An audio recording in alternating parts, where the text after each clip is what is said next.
I'd like to call the meeting of the Select Board to order for June 3rd, 2026 at 5 p.m. Roll call.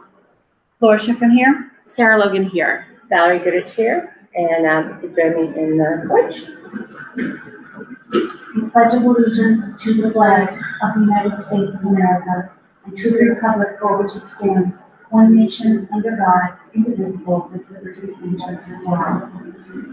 I'd like to thank all of our veterans as well as our military, both here and abroad, all of our first responders, all of our staff, and all of our elected and appointed officials and their families for helping to make our community a better place to live. Thank you. Thank you, Laura. And I'd like to announce that the meeting is being recorded and uploaded to YouTube. Is there anyone else recording? None being heard. So our agenda for tonight, number 3, is just interviews for 2 town administrator candidates. Jeremy at 5 p.m. and Alexander Louder at 6 p.m., followed by some deliberation by us. Any questions? No. Wonderful. So I guess I'm going to go invite Mr. Meehan in, and then we can get started with the interviews, and I'll make a little note for the start. Thank you.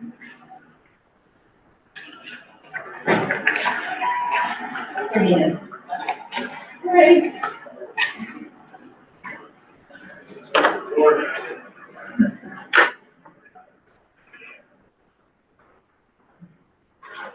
We live streaming too? Yes. Yeah, it's even better.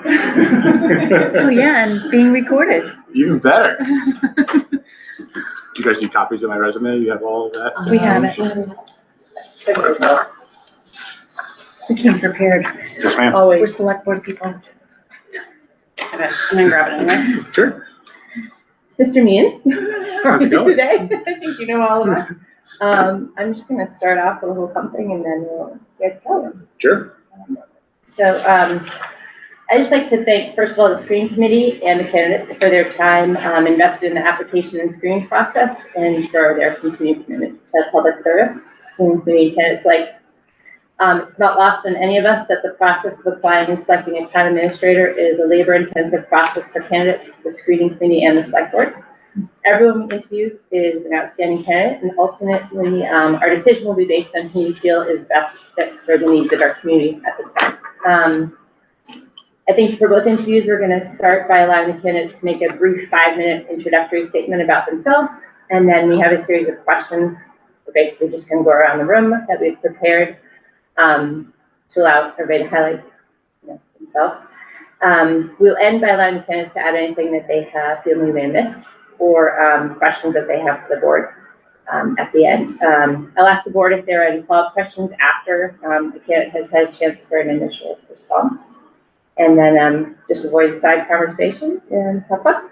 Sure. Well, I'm Kieran Meehan. I think you guys know me pretty well. For those just sitting at home or those in the room here. I've been your interim town administrator since about the end of December, start of January.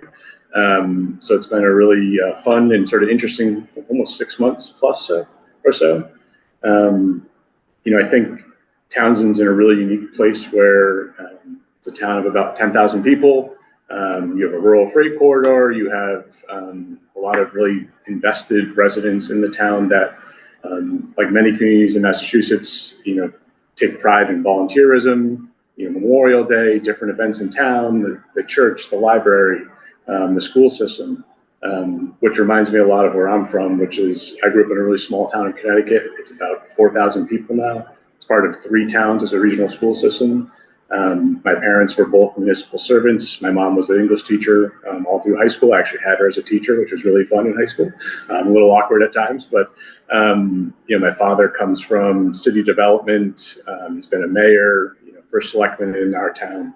And with my 3 brothers and I, it was always sort of an adventure of, where our parents are and whether we get into trouble and they're going to hear about it before we're going to get people to tell them about it, which is part of being one of 4 boys growing up in a small town. After finishing my time in high school down in Chester, I went to St. Michael's College in Vermont. It's a small Catholic college in Vermont, about 2,000 students. There I participated in soccer with the team. It's a Division II school. Also participated in the student commerce, if you will, I guess the student association, where I was the secretary of finance, helped manage, all the different clubs and things like that and campaigns that go on campus. And that sort of led me to Boston, where, I was able to join a small tech company. Unfortunately, in 2008, 2009, they folded, like many companies did during that time, their economic recession, where I was laid off for a little time, about 4 or 5 months, and I ended up stumbling into a wonderful opportunity at Harvard Business School. I spent almost a decade at Harvard. Started off as a staff administrator, ended up as a manager there, managing the entire MBA program for all MBA students, as well as doctoral students at Harvard. That encompasses managing everything from the day-to-day operations of, hey, we have a pipe that burst, to what are we doing for student life? How are we managing through crisis? The Boston Marathon bombing happened while I was working at Harvard Business School. We actually lost a staff member in that incident. So while we're grieving as a group, as a department, operations department, we're still realizing we have to provide services to our students, to our faculty, to those that make that campus their home as a residential campus. So it's not to say it wasn't a wonderful place to work, but it's also a place full of adversity, even though it's Harvard. People always have these connotations when you go to these big schools. I was lucky enough to take advantage of some programming there, which is when you're a staff member, you can be getting your full graduate degree. I took that opportunity, graduated from Harvard University with a master's degree, which is a nice sort of a semblance of, working, going to school, having a personal life, and sort of juggling all that in between.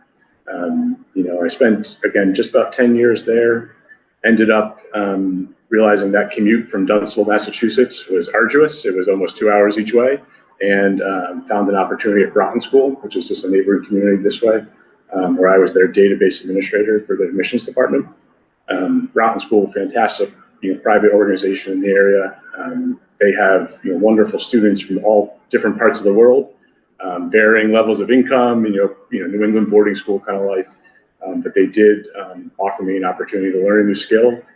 Spent about 5 years there for finishing a project for them. It was a database implementation project, which I really had my hands on from the start. And then finished that project, spent some more time on real estate, which is sort of a side hobby of my own, which I really enjoy, and I know is really interesting in sort of the southern New Hampshire, northern Massachusetts region. And then saw that Townsend had a grant opportunity open. I love municipal work. I just finished my 6th year as a selectman in Dunstable. I didn't rerun just after 6 years and 4 or 5 years of previous service. I said, I think a decade is pretty good to leave your print on a town. So, took the opportunity to work for Townsend. And then in the fall, you guys had your MBTA community zoning meeting, which I had a little hand in terms of help sharing with the town what would happen if you didn't pass MBTA zoning, community bylaw. And it was like a little chart that I think sort of highlighted the grants you would lose. And that was my job at the time. So it was a little vested interest. And I think it helped sort of demonstrate to folks the importance of the MBTA zoning. And I don't know if I necessarily agree with all of its aspects. I understand its purpose. But more importantly for Townsend was what happens if we lose those grants.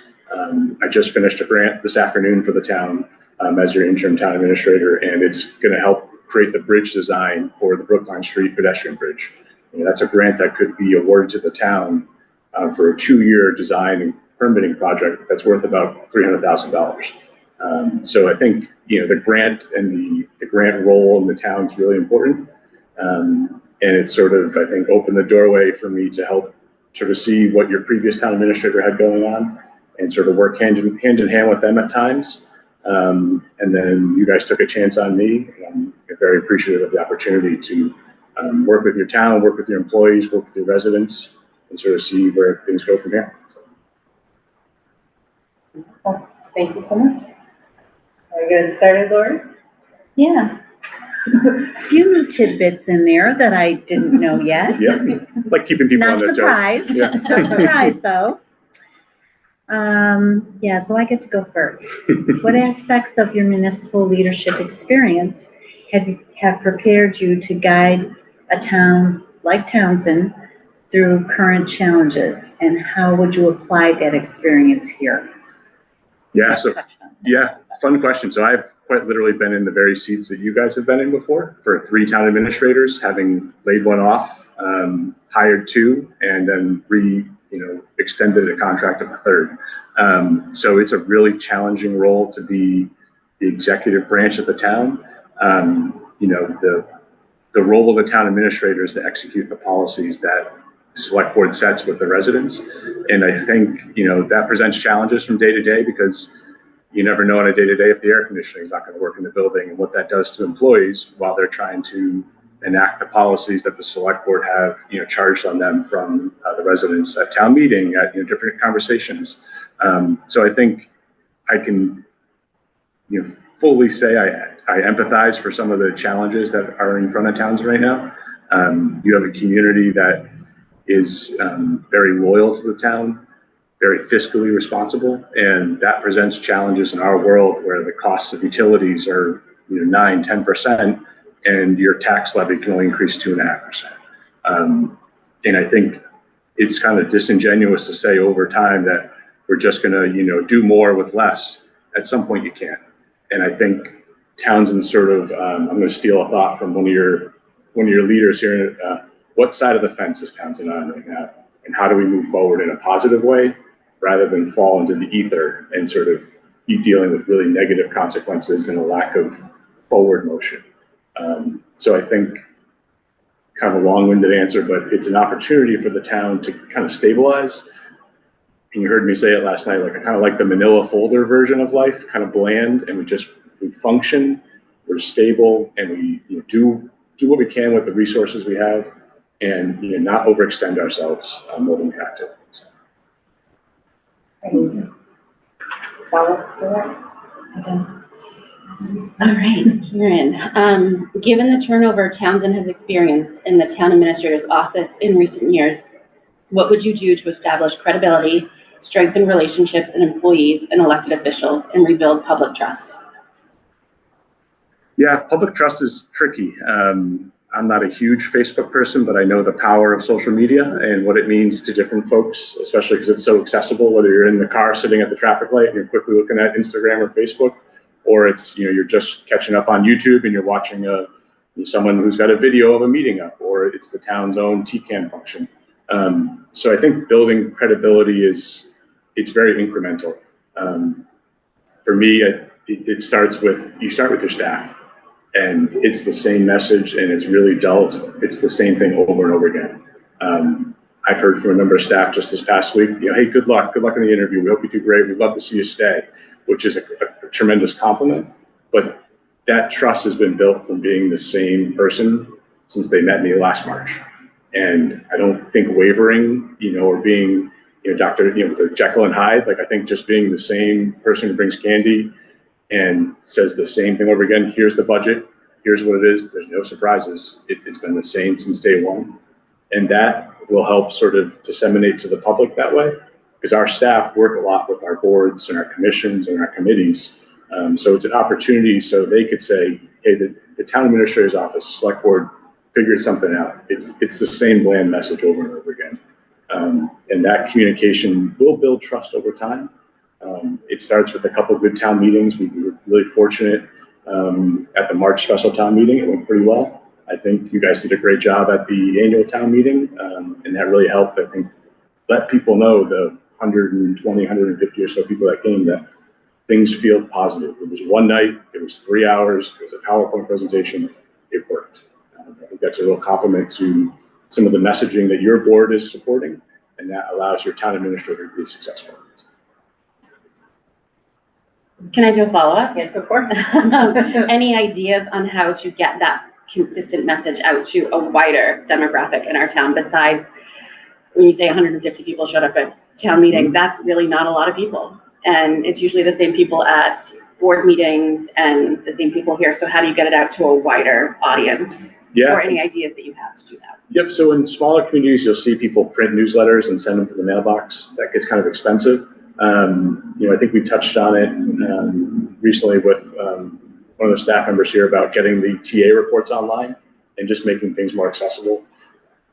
It takes baby steps. Is it sitting down at the new Starbucks once a week and just being like, hey, I'll buy you coffee if you sit here for an hour with me and just air your grievances. I've done that as a select board member in my community, and just said, fire away.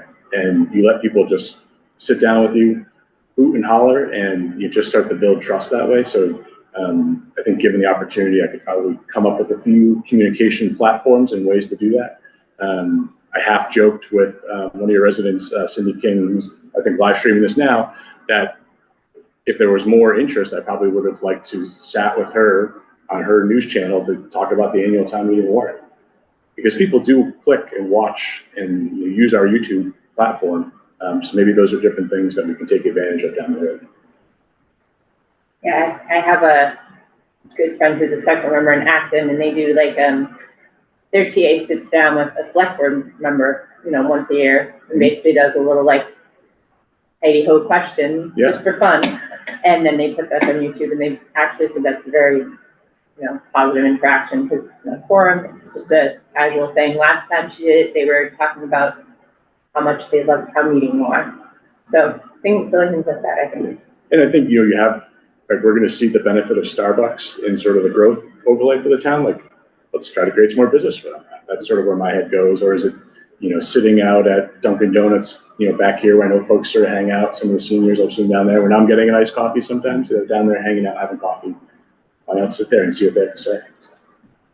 Don't forget about Cliff's, Cliff's is good too. and they've been here longer than Dunkin' and That's right. Starbucks. Senior center.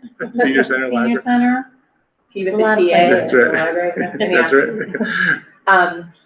So Karen, given the town's aforementioned leadership changes, how do you approach strengthening its systems and organizational management? Provide an example of a municipal process that you improved and outcome. So what was the first part of the question? So given that, how much flux we've had, how would you look at strengthening our organizational systems? Because things have fallen through the cracks, if you will, at times. I'll give the example of a lease that was approved at a town meeting and never was executed on. Some processes during new hiring, or some, processes for RFPs or stuff like this that there isn't really a process there right now. Yeah. And how do you approach like looking at the bigger picture and putting some systems in place? Yeah, I think getting towards the tail end of the three of your Ask Me Union group negotiations, I think there's an opportunity for, maybe a quieter time. Like I think the month of July is sometimes quieter in these buildings. Is let's look at our policies and procedures and just let's go through them line by line, and let's make sure they're not competing with one another. Because if we're going to default to people saying, well, this is what the policy says, then we should double check and make sure what they're actually trying to achieve. And then once you sort of review that, maybe it's an ad hoc committee, maybe it's the select board's charge, it's your town administrator's charge. I think once you stabilize that side of things where people default to saying, well, this is what the policy is. Okay, well, we redid it, we retooled a bit, and this is how we're going to implement. And I think along the way, it's working with staff. Some of our staff have been here for 15, 20 years. What have they learned? Ask them questions like what could be done better and sort of rehash those things and then, use their knowledge and their wisdom to improve. So that's sort of where I would go with things. I was looking at some policies the other day and I was like, wow, that one's from 2001. Yeah. we started those. Yeah. There's a lot of policies. Yeah.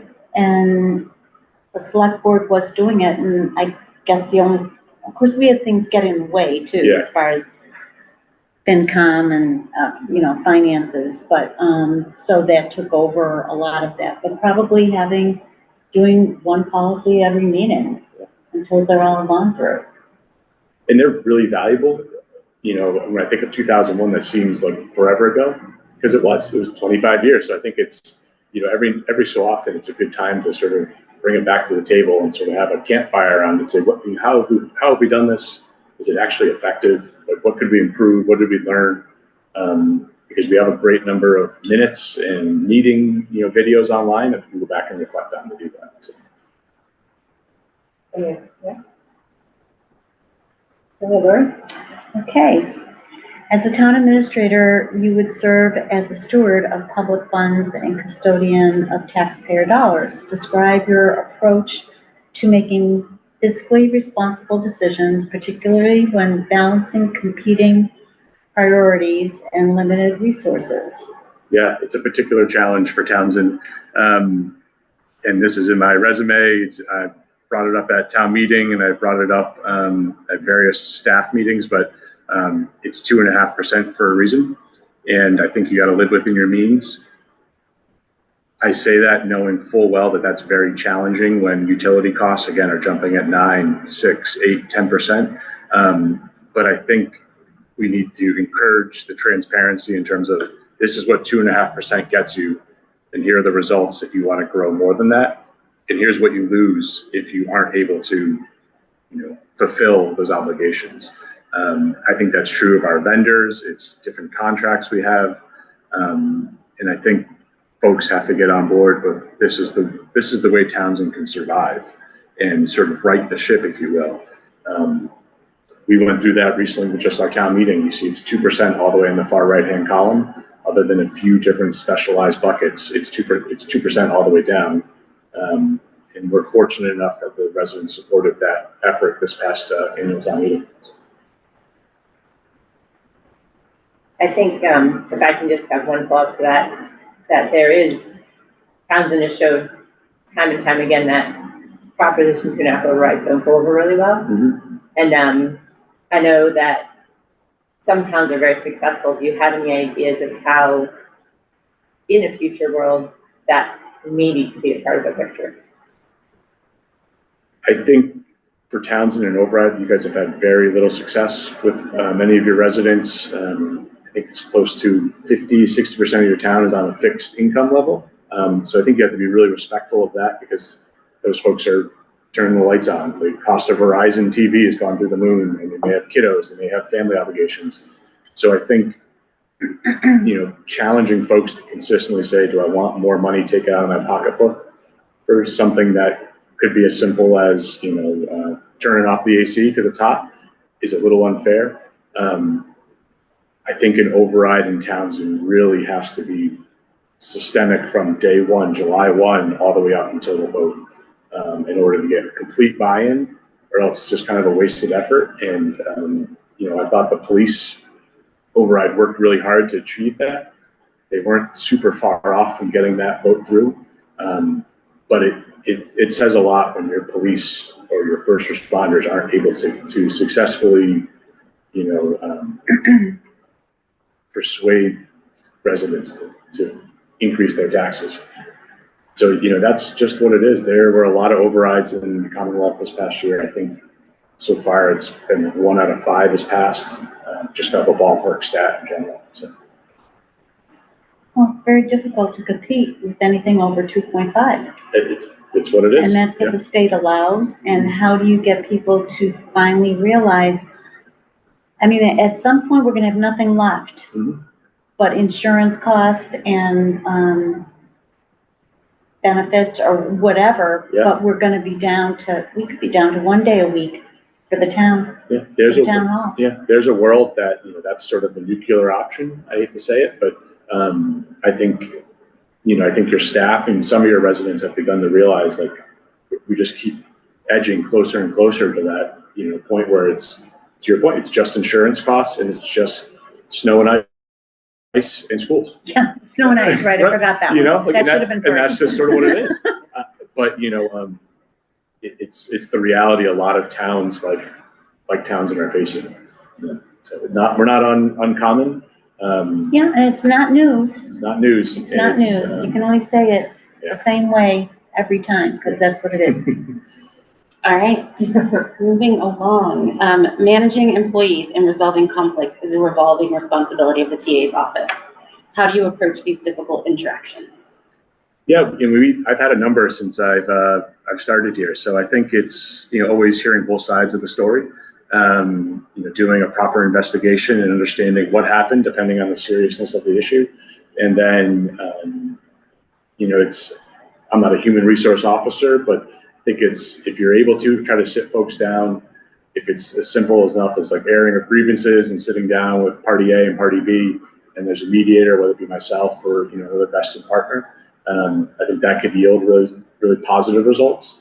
When things are a bit more serious, then I think it's involving your town council, your labor council, because they're experts in the field and they're supposed to be relied on for protecting the town's interests. And that's all, almost 10,000 residents' interests, and not just those of the employee. I think you have to be responsible when you are a staff member here, and that means proper decorum. Kindness is important. I had that message for a few folks within my first 45 days of being an interim town administrator, that we're going to steer away from certain terms, language, and stuff like that. If you can't be kind, then you're not on our team.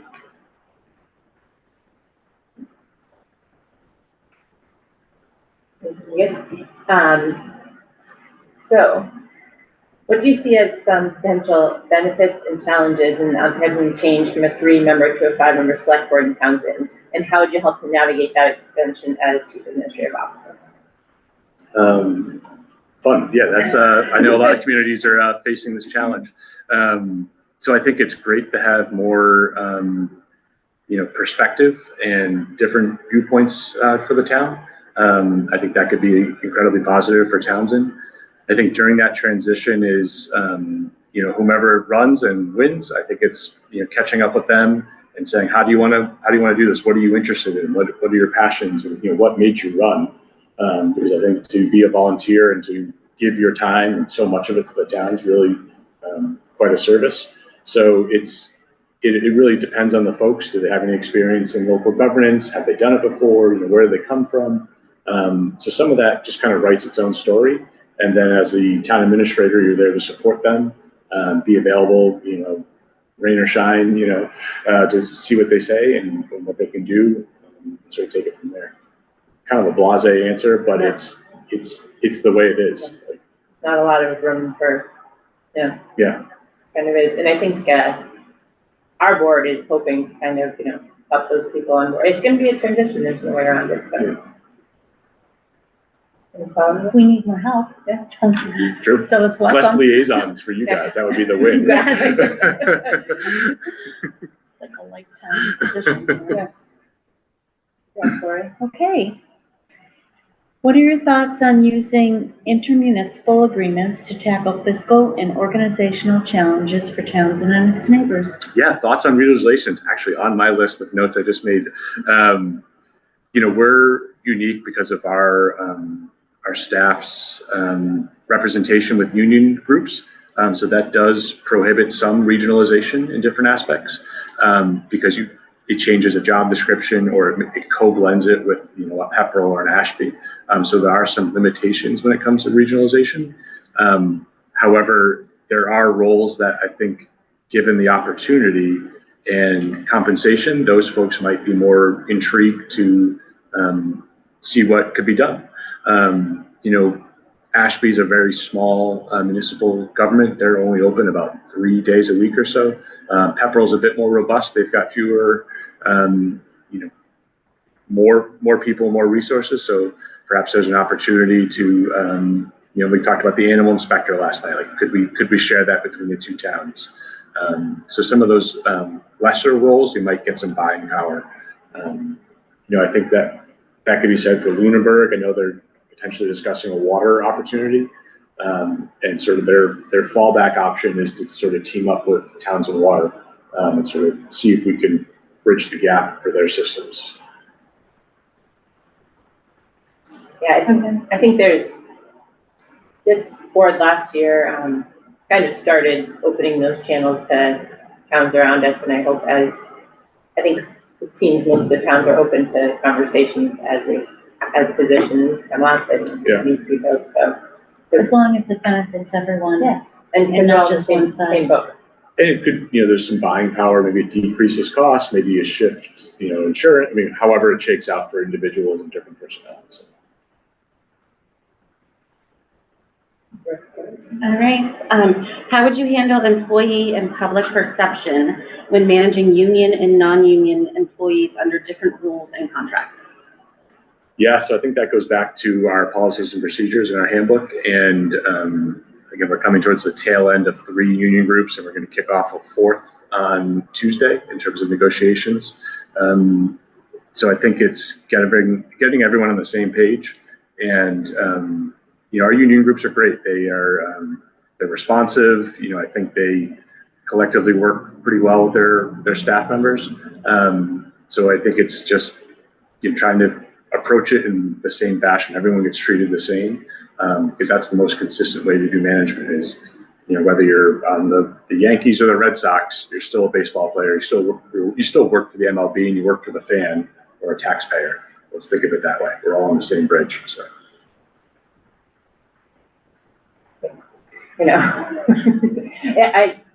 I'll give a little thought on this I'll give the example of longevity, which, is at the top of your conversation in union negotiations, and it's also applicable to non-union employees. Mm-hmm. And so, if any of that changes in the union side, I think it would be really important for outreach to also happen to the non-union employees to get their thoughts.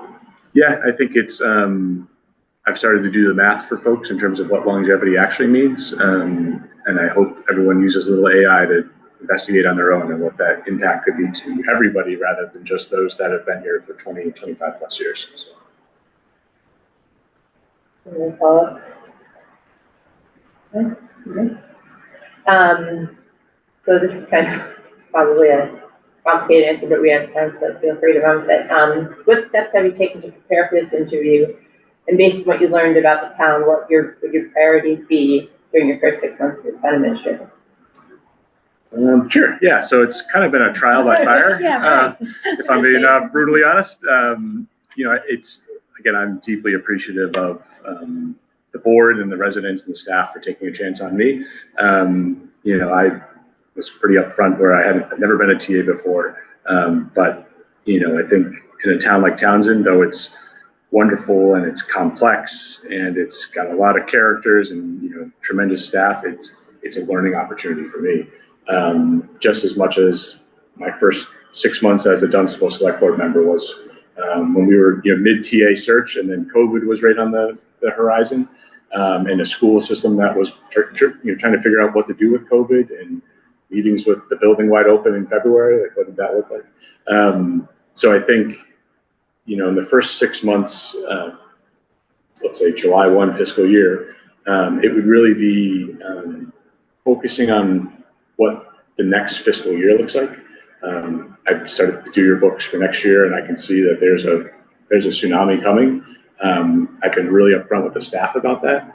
I think we've been upfront with them since this past winter in terms of what's coming and how uncomfortable it may be for all of us. For you used those words at the annual meeting, by the way. Yeah, I did. Yes. So it's I don't think that's lost in anybody, that it's particularly challenging. As the executive board, you're going to have the decision whether you advocate for an override, or do you say, well, we haven't been successful in the last 5+ years in getting one. How do we do it now? So it's really, the focus should be the budget, and determining what the makeup of the town is and what kind of town you want to be. Are you open 5 days a week? Are you open 1 day a week? What is the sort of breakdown? How does that impact residents who may use this as a resource for just coming here to shoot the breeze and catch up with folks, which I think is wonderful and charming. But sometimes it could dissuade your staff from maybe spending all 40 hours in a week working because they're sort of getting charmed by, different visitors. And that's part of the whimsy of a town is you have people come in and out and learn more about different things, whether it be a beaver dam that's breaching or, hey, there was a big, Medi-flight landing on the back parking lot. What happened? Was everyone okay? So I think it's those different aspects, but they all they all matter financially. And I think that's Townsend's most significant issue ahead of it. And, 6 months probably isn't enough to come up with a plan, but I think it's going to be needed to try to figure out where to go. And what that means to your staff and your residents who use this as a resource, and where your tax dollars are going. You guys are residents, you pay taxes. You probably want to know what your ROI is on your tax dollars here. Like, are all the lights on at 10 o'clock at night when you drive by because you just finished dinner? Why? Simple things like that. Sometimes. Yeah, you never know.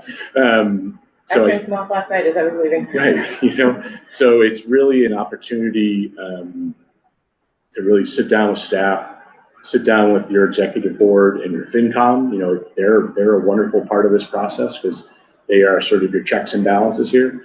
And, you know, I learned a great deal from them this past spring. And I think they have some visions and some goals on their own. I think we have to bring those together. We did that in some different instances in joint meetings before. And that's a pretty common practice in a lot of towns is those groups come together and they say, hey, we're $250,000 short. How are we going to bridge the gap? And what are we going to do to get there? I hope it's not more than that, but I fear it may be for towns. So.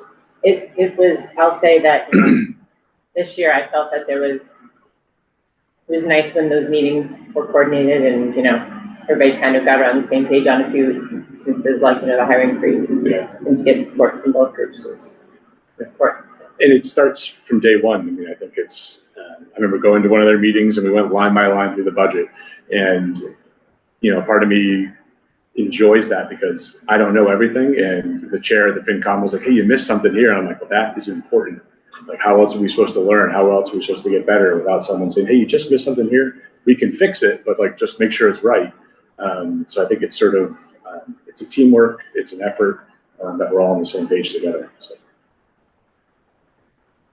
So that kind of wraps up our little series of questions, and I'd like to open it up to you to approach us with whatever you would like to hear. Sure. Well, again, thank you for giving me the opportunity to sit down with you guys. You're probably tired of seeing me on TV for those listening at home. I think it's just a few of us, which is always fun. Maybe I'll watch it later. Yeah, there you go. Recap on the way home. Yeah. So I guess I liked Sarah's question in regards to communication, but are there any vehicles or any methods that you haven't seen done that you think would be worth trying?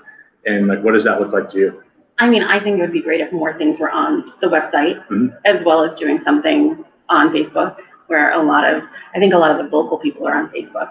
So it's like if we can give them more information and an understanding of what's going on, you know, in town. More negative people. But do you want like live interactions, or you want it I just to be thi- like I- a message? And No, I think your idea of live interactions is great. I have no opposition to that. I would do something down in Starbucks if that's, Okay. you know, something that everybody wants to get on board with. I think definitely written communication as well in whatever format you Mhm. feel like it's going to reach the most amount of people. I understand that doing like a newsletter that you mail out to everybody is a little cost prohibitive at this point. But even if it's like maybe posting a newsletter at like the senior center or a newsletter in some of the other posting places that we post for, you know, other things, just to get it out there and let people be more aware of what's going on. A lot of people feel like there's not a lot of transparency coming from the board and everybody higher up in town hall. So, you know, whatever we can do to show that we want people to know what's going on. We know people aren't going to show up at the meetings. We know a ton of people aren't watching now, or, you know, I know you said people go onto YouTube and watch it later, but I mean, collectively, like you had mentioned, 150 people at annual town meeting, that's not a lot of people. Yeah. We have like 9,000 people in town. So how do we get more information out, correct information, so that there's less speculation and less negative talk about what's going on because they don't know what's going on. Yeah. So getting rid of that negativity, which you mentioned, you know, you've been working on in town hall since you got here. Like, that's just not the way to, you know, communicate with people and get the job done. But I think there could be a bunch of different valuable ways to get that information out. Yeah. And negative, you know, being negative is fine. I think, you know, sometimes being the sky is falling is a wonderful characteristic that I probably have along the way. But I think it's, you know, doing it, but being, you know, courteous, which I know sounds so juvenile, but it's one of the most important things to remember is, you know, what we were probably taught when we were little was like, you hold the door for people, you be kind, yes sir, yes ma'am. You know, like I've had that instilled in me deeply. And I try to say yes sir, yes ma'am to everyone who comes to the door, you know, here in town hall. So I think that sort of gentle white glove touch is an important art, and it's not hard to learn and it's not hard to do. So I think it's encouraging that across the board here. I think it's easier for people to be discourteous behind their keyboards. Yeah. You know, when you don't have Forget that there's a person reading it on the other side. Yes. Sometimes. children, students, Yeah. you know, that are watching adults not be courteous. Yeah. Well, like one of my favorite things I said in Dunstable was we had some keyboard warriors and they were great, but then it was so different when you got them to a meeting, and I loved having them come to a meeting. I didn't mind that they were online either, but it's all a little different when you're sitting at a table or you're participating live. So, I think their schedules are challenging, so sometimes just being a keyboard warrior is the way to go.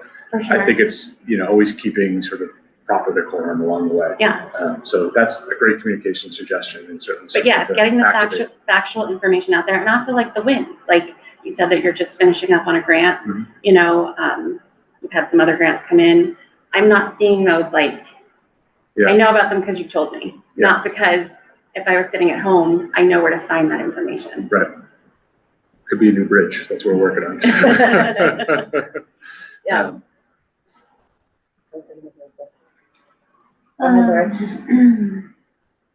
So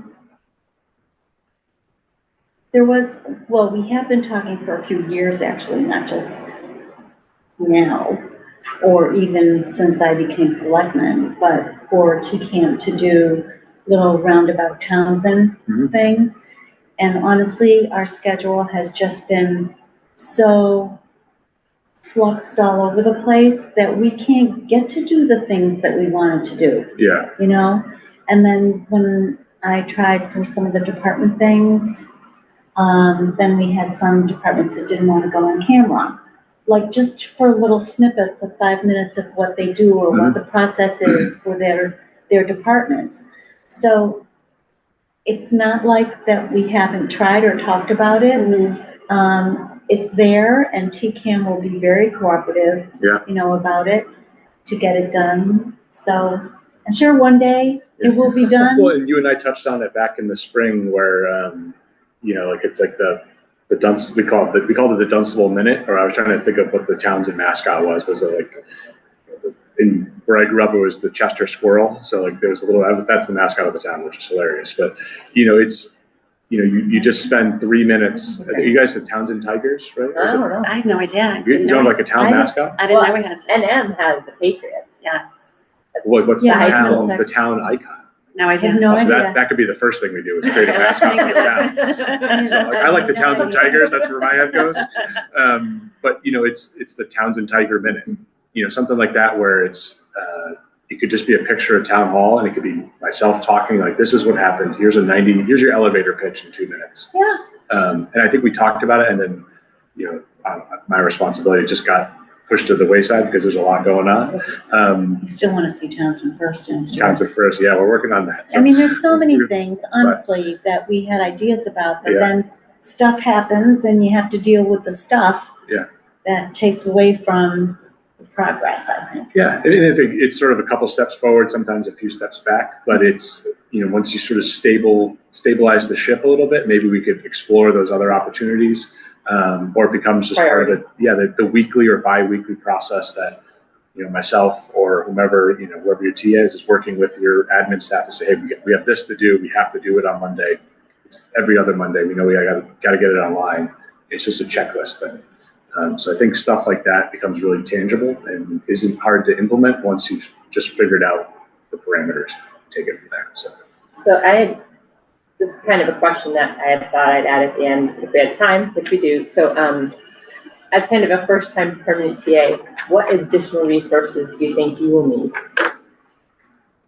Clone me. No. Yeah. I think I get that. You guys probably feel the same way with the liaisons and all those things, but it's figuring out, you're working closely with staff, department head meetings, and then for me, it's, recently, like I love having the door open and people coming in and chit-chatting. I realized that sometimes that could be, my girlfriend Maggie will say that's kind of like a time thief, and you could spend 2 hours with somebody and you're really having a joyful conversation, but then it's that 2 hours like should have been focused on cleaning up a grant, checking in on a different issue, whether it be personnel or just revisiting the budget. Or that one person gets it instead of the 500 people with communication. Right. So it's, I think being a bit more aware, just improving my own self-awareness, or, we started messaging that, the TA's office, isn't available on Thursdays afternoon time. Something to that effect, I think would really benefit your town administrator, whoever it is, as well as your admin staff. because we know that that half a day is dedicated towards admin work where people, you can't come in, you just got to give us a moment so we can get the things done, you know, and plant the seeds, let them grow, and go from there. Because I think that would yield some really positive results for staff, for residents, and just the overall performance of the office. Anything else? I agree. I mean, having an open door policy is great. It's lovely kind of thing, but it's not always productive. And how are you going to get the work done when you've been accommodating? Yeah. And some of that shine may wear off if you're sitting at Cliff's, you know, on Monday morning, you know, let's say Tuesday before select board meeting, like I'll be there, here, the agenda's up, ask me about the agenda. Like, I'll sit there and have a cup of coffee and eat home fries with you. But you get to ask about the agenda now rather than coming, you know, Monday afternoon.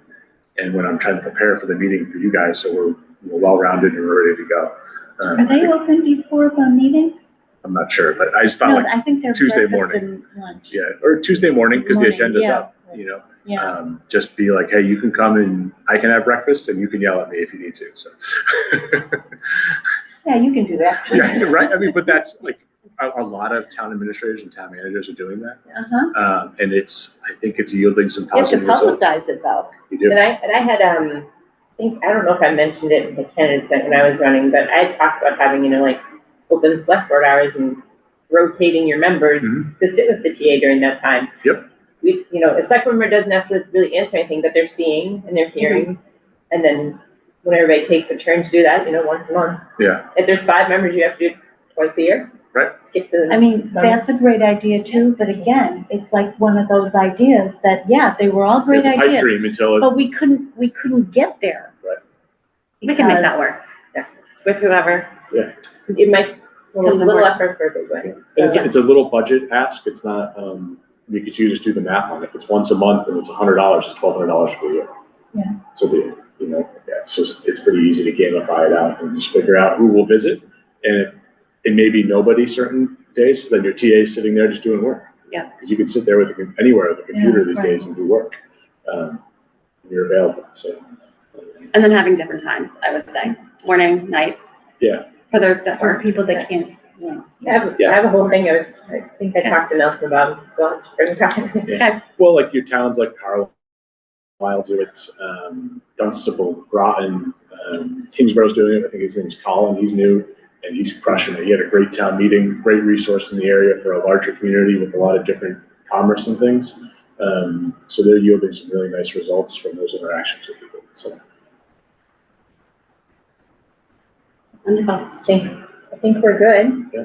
We can have a little okay. break, and thank you so much for coming in and Thanks for having me. sitting with us. And Thanks, Karen. I'll go back and sit in my hot office. So good luck. I'm in charge of the clicker tonight. That's right. Thank you. So Chilly in here now. for everybody, I think we're just going to take a little recess just to we'll find our next candidate and then take a little break, and we'll be back right before 6 o'clock. Thank you. Great, thanks.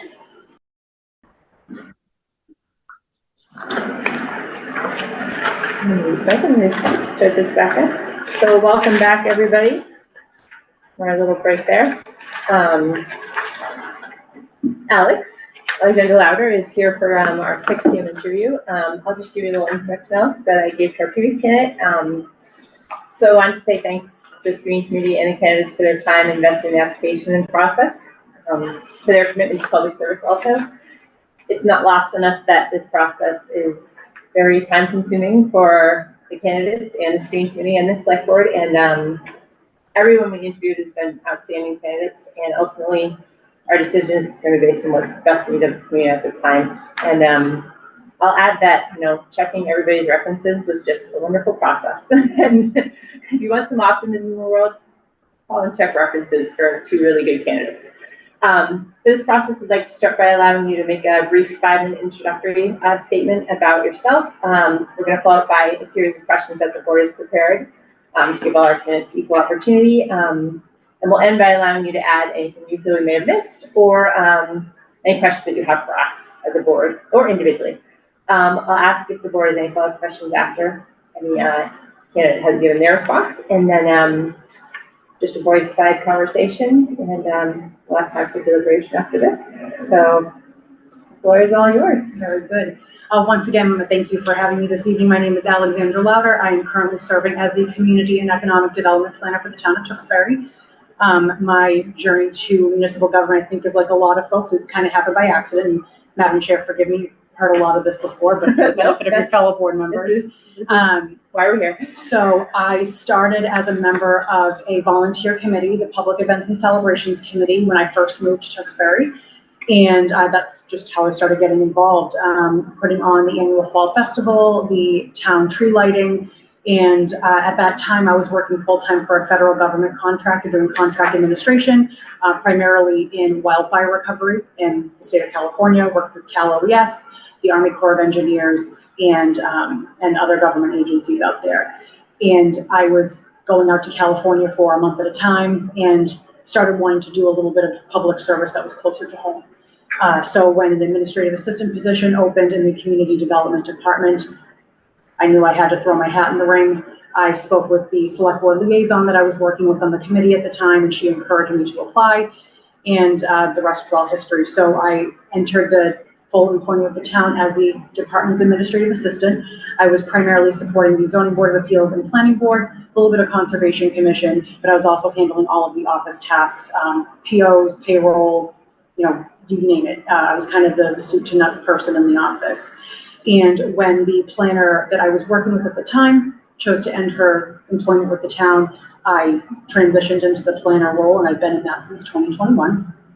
And in a town like Tewksbury that has been built out quite a bit, what I wanted to bring to the role was something that was a little more responsive to what the community's needs were, and not simply just a technical advisor to the planning board, of which I still do.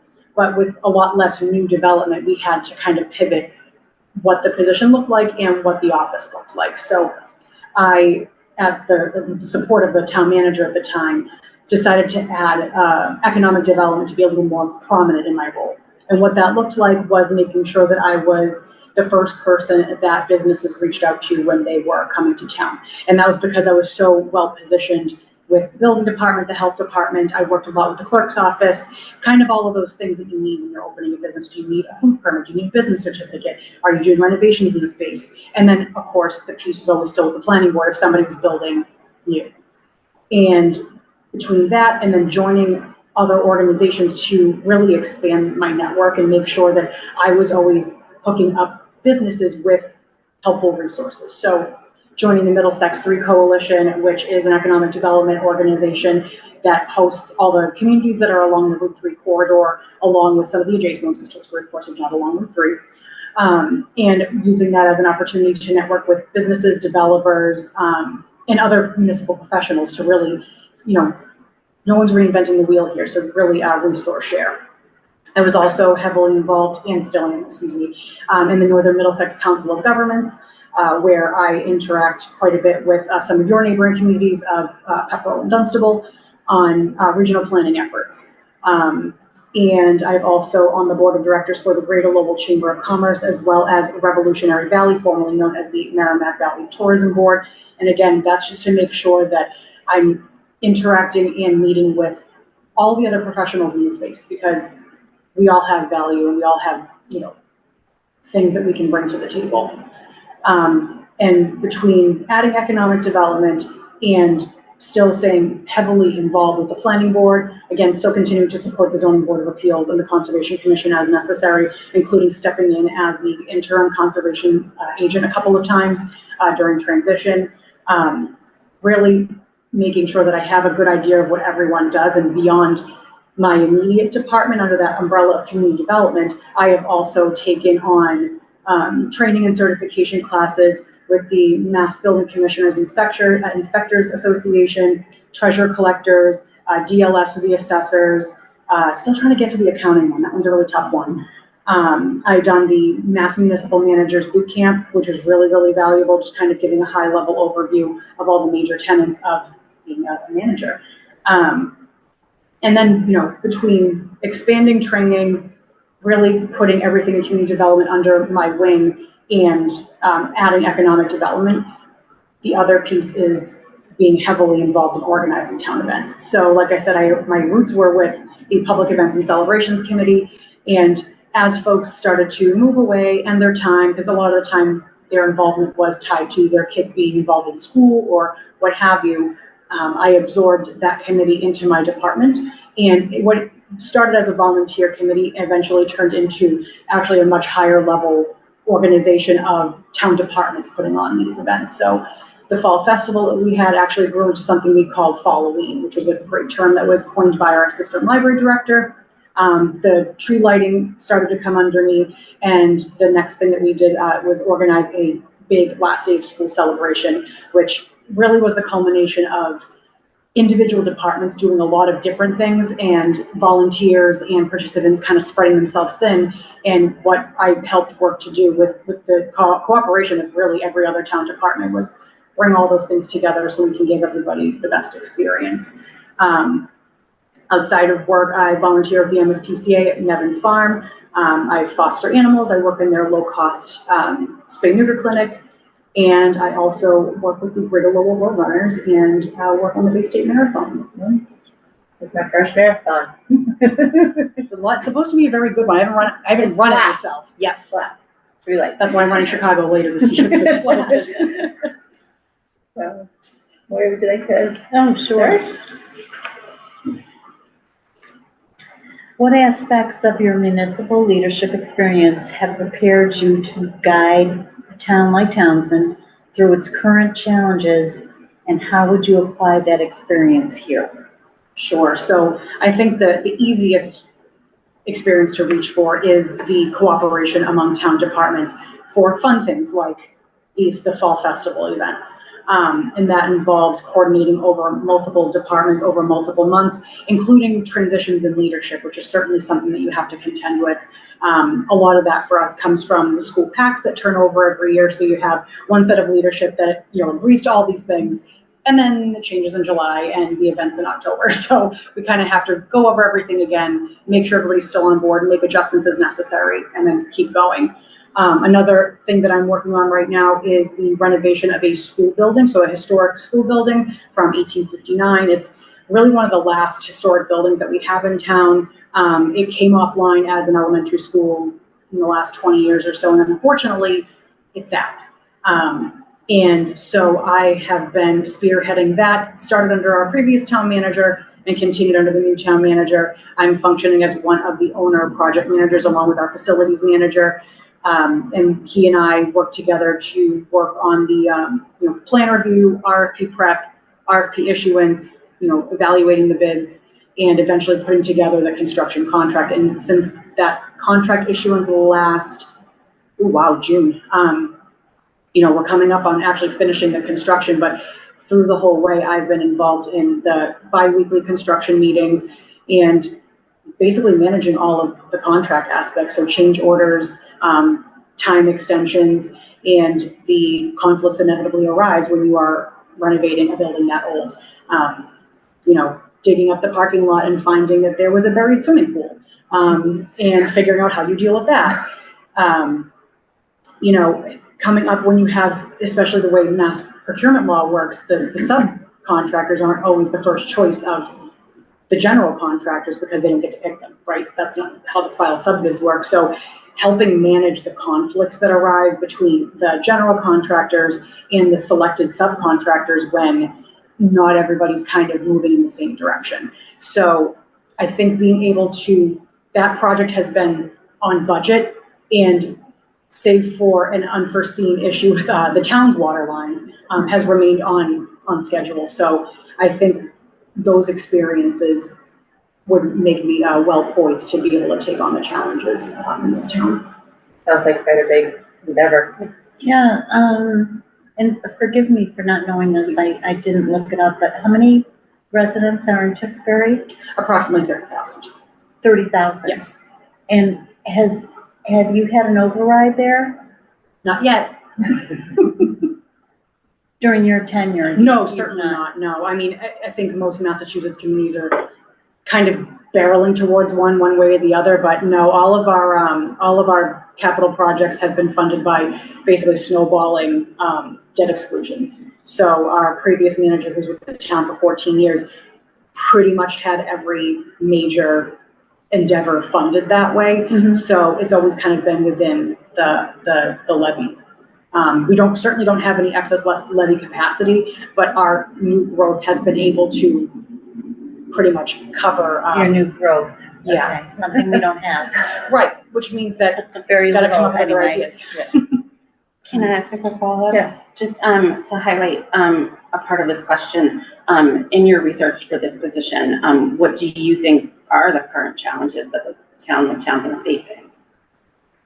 I think a lot of it is that just the costs are outpacing the money that the town is allowed to raise. And again, I mentioned this in the previous discussion that the state formulas aren't keeping up, but unfortunately, whether they fix them or not, these budget challenges are going to be here. And I think that ultimately getting all departments on the same page, and everybody just needs to understand, what the limitations are. And I think being able to provide scenarios for folks, which means like, you always want to be realistic and possibly conservative about new growth because you don't want that to cover your sins.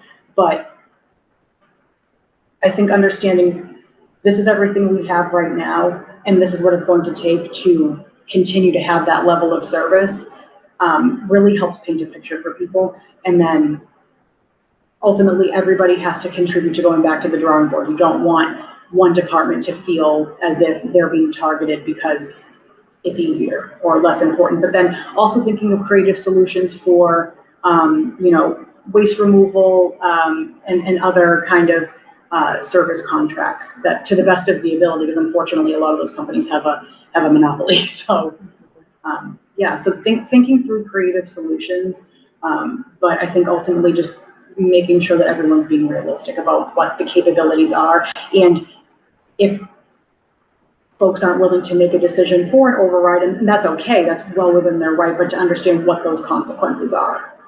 Whether it's, reduced library hours or what have you, which I would never advocate for if you have to, because libraries are great. But unfortunately you have to start, cutting your darlings at some point. Thank you. Yeah, feel that. Yeah. Yes, the next question. Given the turnover Townsend has experienced in the town administrator's office in recent years, what would you do to establish credibility, strengthen relationships with employees and elected officials, and rebuild public trust? That's an excellent question. So I think you really just hit the nail on the head immediately. Facilitating strong relationships with department heads, but also among department heads. You want everybody to be rowing in the same direction. So it's important to have those individual relationships, but it's also really important to feel like they all support each other and they all understand the implications of each other's operations and each other's budgets, because you want them to be able to support each other as well. I very much love being a boots on the ground kind of person. So, I would certainly listen to what you folks would have as a recommendation, but as my own approach to building trust in a community, I just make sure that I am where I say I'm going to be and do what I say I'm going to do. And, folks won't know me from anyone, but I think that it's really as simple as that. It's just making sure that you're following through on the little things. As you follow through on the little things, I think folks will be more likely to believe that you deliver and follow through on the big things. Absolutely. Yeah. Your follow-up questions there? I'll do the same follow-up question I did before. Do you have any ideas on how, when we talk about building trust within department heads and then with yourself and then departments with departments so that everybody's kind of working together, how do you have any ideas on how you would, bridge that out to the larger community, people that aren't in the day-to-day business of running the town, to build that trust with them? How would you connect with the entire town? Sure. So to start inside the house a bit, I very much enjoy shadowing each department. So I do that now. I actually went on a ride-along day with my building commissioner when he did his inspections to get a really good idea of what he's doing. I know other municipal managers have, spent a day with the fire department, spent a day with the police department, and I have a reasonable idea of what all these folks do, but to really understand like what their daily operations look like, what their pain points are. And then something that I do now is we host a weekly interdepartmental meeting. And it's really just more of a time for everybody to informally discuss issues that they're having, be able to reach across the table to different departments and kind of get their say and their buy-ins, even if it's only 10 minutes. Having that standing weekly meeting has been really nice to have for all of us to be able just to kind of have a touch point check-in. And as far as translating that to the larger community, I think that different department collaborations should demonstrate that. So something that I did, for example, is when the Affordable Homes Act was enacted by the governor and ADUs became a topic of discussion, I grabbed the building commissioner. He and I did a presentation at the library to be able to kind of bring everybody in and a couple multidisciplinary things. So another example is, again, I can't remember which law this was. It was definitely the Affordable Homes Act, but one before that. I teamed up with the conservation agent and the health inspector to do a 101 for real estate agents. Because one of the things being in the community development department is you get tons of calls. Oh, my client wants to buy this house, or I'm trying to buy a house and I want to know about the septic system. Is there conservation land on my property? And then we get to have the fun talk about you actually own wetlands, and it's not conservation land, it's yours. It's a fun geographic feature that you own. And then of course zoning that folks don't always understand, and I fully appreciate that zoning is like speaking a different language and trying to make that accessible to people. And something I did during our discussions about MBTA communities was I set up office hours at the senior center and the library and just made myself available for 3 hours. I was hoping people would ask me about zoning, but some people just wanted to chat. Some people told me about all the unpermitted work they did on their house 30 years ago, which is also fun, but I said, please stop telling me that. So really, I think ultimately it's meeting people where they're at.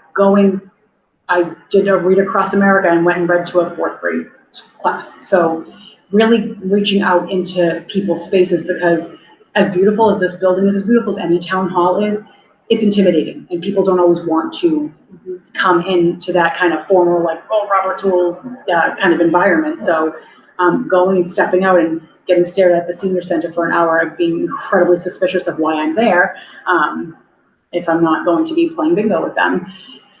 I think that's something I really enjoy doing is meeting people where they're at. I think those are great answers. Senior center, library, other ideas. I know there's been a lot of talk among residents that the boards aren't transparent, the town administrator is not transparent. So for all those people that aren't coming to the library or going to the senior center, because there aren't a lot of great turnouts when we have events. At the annual town meeting, there's only about 150 people there, and we have 9,000 people in town approximately. So how would you get more information out about what's going on a weekly or monthly basis to the most amount of residents, that it's just information for them to easily be able to see? Sure. So I think that's a bit of a twofold issue, because making the information available isn't enough, right? Because a lot of the information that comes from municipal offices is very heady and it can be really hard to digest. So then comes the challenge of you need to be able to analyze it a bit to make it accessible, but then be careful not to appear as if you're cherry picking, what to present and what not to present. And I think that social media, curse it or what have you. Love it or hate it, right? It's a great tool, and I see that you folks recently in the last year or so established your Facebook account, and I think that's building that presence is ultimately one of the best ways to do it. And then, I know that a way that it works in Tewksbury is that the police department has a significant amount of attention around their operations, and for good reason. They highlight their school resource officers, their comfort animals, and things like that. And I think being able to piggyback on where people are going. So if the police department account or the library accounts, our library, we have an excellent library newsletter. We did And that's where- pages and pages and pages. And that's where a lot of people get their information. So I think piggybacking on resources that people already use to make that next introduction. And ultimately, I think breaking things down into actionable items is really important. So, I've been doing it since day one in my days in municipal government, where I constantly have to, walk people through filing an application for the Zoning Board of Appeals and making them not feel like it's a terrifying experience to have to put your name in the newspaper and show up to town hall for a public hearing and have a board of 5 people be like, and what do you think your project is? And I think that that's something that I am adept at. I've been told by town council and residents that that's a skill I have, is that I'm able to break things down into easy, actionable items. And I think better than throwing a lot of information at people, telling them what they can do with it. So here is the budget. You can review X, Y, and Z. Here's a piece that's completely different from last year. Pointing them to some piece that intrigues them to then engage. Because I think the other part of this is what's so hard in municipal government is having people engage when they're not upset. And I actually did my master's thesis on that, which was government involvement, and truly people usually feel motivated and mobilized when they're really upset about something. So pointing out areas of interest that can bring them in a positive light and not out of outrage, I think is really important. Thank you.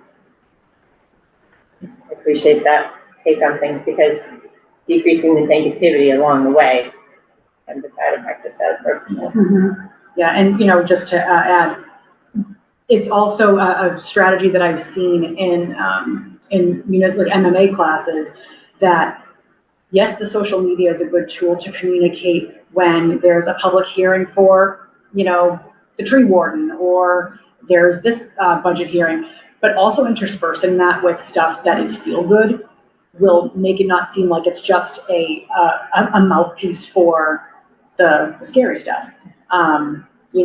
Massachusetts, I think it was last year, either last year or the year before, they did the ice cream trail, and Tewksbury had 2 ice cream facility stands on the list. So highlighting that as highlighting some of our businesses and what they're doing, and just doing nice things, not to fluff everything up, but it's easier to accept the information when it's not just, you're not getting beat over the head with all the numbers.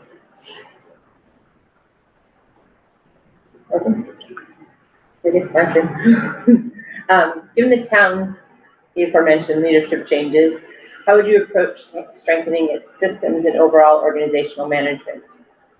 Give an example of a municipal process you improved in the outcome. So, you need to elaborate. Sure. So something that we've done that I was a part of in Tewksbury was implementing online permitting, really streamlining the process for applicants, for business owners, to really have a one-stop shop where all departments are going to put all of their comments, and they understand what is expected of them to get the end result that they're looking for. So prior to online permitting, we literally had an actual green sheet. It was a green piece of paper that applicants would have to drive and walk around to all of the town buildings to get sign-offs for, and those sheets got lost, they got thrown away, dog ate your homework, it ended up, on people's desks to languish forever.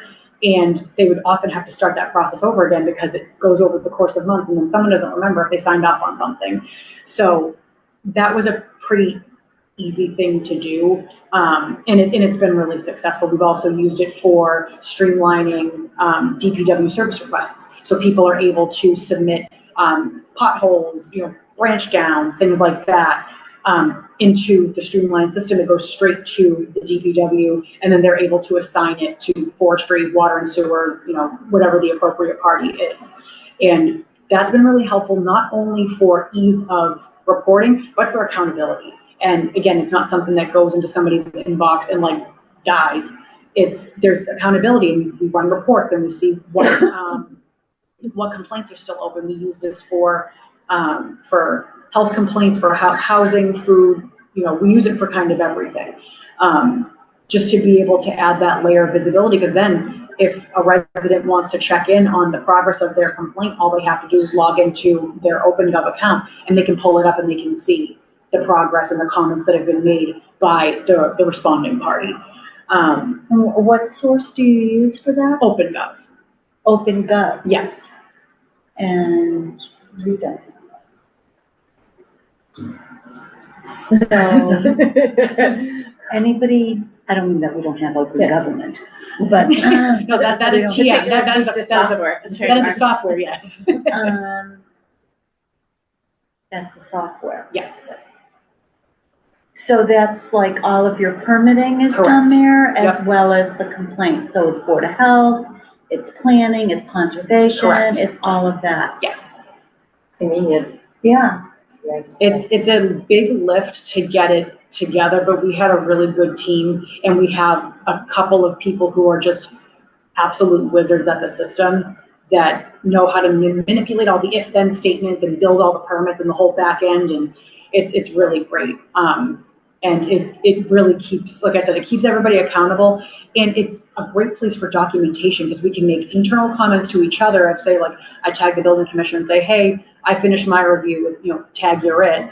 But then it also allows individual departments to say, hey, for opening a restaurant, for example, the health department can say, please apply for your food permit here, and they'll put the link to their individual application. For even something as simple as residential building permit, someone wants to put a deck, again, I'll pick on the health department again, they can say, looks like your septic system is really close to where you want to put that deck. Please, review this as built, you may want to make adjustments. So it gives us a place to put all those things, and it's a really more efficient way to keep track of open building permits too, particularly in an age where banks are becoming a lot more liability averse. Not that they aren't anyway, but they're becoming much more prudent about the properties that they mortgage. Right. So what I'm And sign finding ups. is a friend of mine, and I purchased my home 10 years ago, and I didn't have any of this, but a friend of mine was purchasing her home 2 years ago and in Tewksbury, and she calls me and she goes, do you have the building file for that? And I'm like, yes. And I was like, can I ask why you're asking for it? Because it's really ticked up in the last 3 or 4 years. And she said in her purchase and sale agreement, there's a clause now that talks about the seller shall not be responsible for any open building permits. So they all come and ask for open building permits, and having OpenGov to be able to be like, yep, they had a roof last year and they never inspected it, and it just gives us a tool to be able to better explain things like that. And it's, a heck of a lot easier than having a manila folder this wide that every time you open it up, things Yeah. fall out of it or rubber bands, We explode have at you. permit link here now. But I don't think it's as detailed as, I don't know, Yeah, honestly. But I know that it is done online now. sure. It's all done online now. Started the process at least. Yeah. And I think, it may have those capabilities. It's just finding a way to dig into it and see what it has available to it. Because there aren't too many of these companies that do this kind of software. It's pretty specialized in the same way that, town websites like Civic Plus or one other group. And I've heard of some folks going to that other group and being like, never mind, we gotta go back to Civic Plus, because they may not be perfect, but they're kind of the ones that are equipped to deal with it.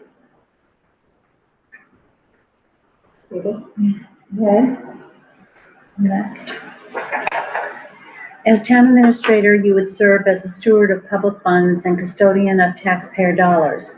Describe your approach to making fiscally responsible decisions, particularly when balancing competing priorities and limited resources. Sure. So I think the cardinal rule is to only use, when you have recurring revenue for recurring expenses, you want to avoid using one-time money to stopgap what your operating budget is. It can be, I think a lot of people have kind of had to throw the white flag and do that every once in a while. But it's certainly not a sound practice to go on. I think that collectively, it looks like talking to the community and asking what the priorities are and understanding, like I mentioned previously, where do you want to prioritize the level of service. You know, there are things that people can live without, but then there's also opportunities for regionalization. So obviously you folks are a part of 2 regional school systems, and there's always opportunity for coming together to share inspectional services, veterans agent services, and things like that. And I think that there's efficiencies to be explored in those fields in particular, shared animal control officer services and things like that. So I think finding where regionalization can be helpful is really important. And, you know, the way that we have it in Tewksbury is that everybody is expected to submit a level service budget, but then break out what the asks are. And having people be realistic about what is necessary to operate on the day-to-day, and then what the asks are is really important too. Because everybody wants, you know, a little bit more money. Everybody wants another, you know, vehicle for inspectional services or another employee or what have you. But if things are operating well and you understand like what to keep level service looks like, I think that helps better understand what you look at when you're looking at funding priorities. And I think I mentioned to the chair during our previous meeting, getting good arms around what your capital needs are too, because there's a lot of nice to haves that I'm sure every department wants to put forth, but making sure that we're protecting what we have, because in reviewing the financial audits from your previous 2 years, I know that, you know, taking a good look at all of the municipal buildings and properties is something that's on that list, and tightening up daily standard operating procedures is on that list, and cybersecurity training. Those are all ways that contribute to sound financial practices. Unfortunately, you know, a couple of years ago, Tewksbury was the victim of a phishing scheme and a $90,000 wire transfer fraud. And boy, I'll tell you, we got a lot of cybersecurity training right after that. And there's grants for those things too, to implement through the Executive Office of Technology Services. So We have Guardian, so we get, yep, I get anyway, every week, training. yep, good. They give us the I emails. report too that phishing all they're the not time. Click on them, we'll Yep. test, so, yeah. It's a big challenge for a lot of, we just had, Pepperell had an issue with them, our emergency service response. The Pepperell, group over there was hacked, and you know, our dispatch systems for that, so. Luckily Townsend was on the safe side of that one, but Yeah. just recently in this area, so. Oh yeah, it happened to the city of Lowell in the last 2 years. They had to start doing manual payrolls because they couldn't use any of their systems. Wow. Yeah. We hope to stay on this side. Yes. Yeah, we've been lucky that way. Yeah. Not in all ways, but we've been lucky that way. Exactly. Moving on to the next question, managing employees and resolving conflicts is a revolving responsibility in the TA office. How do you approach these difficult interactions?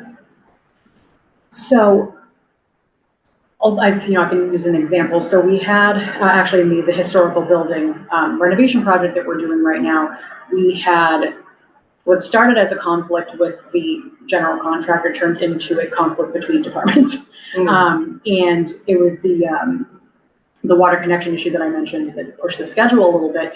So we had the set of drawings from the public works department that said, okay, the water line's here, sewer line's here, this is what it all looks like. And then the site contractor gets into the ground and finds that is not the case, that there's actually very little clearance between the two. And then they start having to work through what does it look like to be able to kind of thread that needle and make the new connections for the building. And we thought we had it understood, myself and the facilities manager, and it turned into the public works water superintendent saying, no, you need to do this, and it was going to result in a $50,000 change order. And the general contractor is trying to manage the site subcontractor, and it turned into a lot of circular discussions. He said, she said, and then what ultimately after trying to provide each party the tools to resolve it on their own. So me speaking with the Public Works Department, speaking with the site subcontractor, speaking with the general contractor to try to get everybody on the same page, and it still wasn't working. Ultimately, what worked the best was just getting everybody in the same room to have a discussion, and it sounds simple, and we were actually resolved in 10 minutes. What started as 2 weeks of runaround was resolved in 10 minutes. So that was really good. We've also had differences in how some permits are administered. So the building commissioner has his set of permits that the plumbing inspector, that the backflow prevention person, and the water superintendent all sign off on. And there was some conflict between order of operations, who's supposed to sign off on what, who ultimately has the authority, and then trying to have some folks take on more responsibilities that were not in their code. So again, I think ultimately the approach is to try to facilitate the discussion to happen on its own. So giving the tools to the people to have the discussion, to reach the resolution on their own. But if that's not the case, then I think ultimately the best thing to do is to come all together and have a discussion. But I think you don't always want to be the one that has to, the buck stops with you, but you don't want to be the one that jumps in every single time, because ultimately if you're the person that's the conversation lubricant every single time, you're not giving people the ability to solve problems on their own. And there's value in that too. Now, absolutely, there's going to be times where the administrator has to be the broker, but I think ultimately having people try to have those discussions on their own in a productive way is the best, at least first course of action. Yeah. It's true too, that's people talking at each other over email, online, and then you think there's complete disagreement, you get them in the room together and you can find that nugget of, shared ground, and then you can build that trust around. So what do you see as some potential benefits and challenges in the upcoming change from a 3-member to a 5-member select board in Townsend? And how would you help to navigate that expansion as chief administrative officer? So I genuinely think that the more people are involved, the better. And I saw that it was a citizen's petition that Initially, our charter allows for it. Sure. A little vaguely, citizen's petition, then vote over the last 2 years. Yeah, and so that's something that communicates to me that more people want to be involved, and that's great. And in what I've generally found in these more rural communities, there's more people want to be involved. There's a lot more engagement, and like I said, engagement, and not just when you're mad. So I think the positive is that you're going to have more engagement, more people coming to the table. Certainly when you add more people, there's more room for dissension and, more room for stalemates.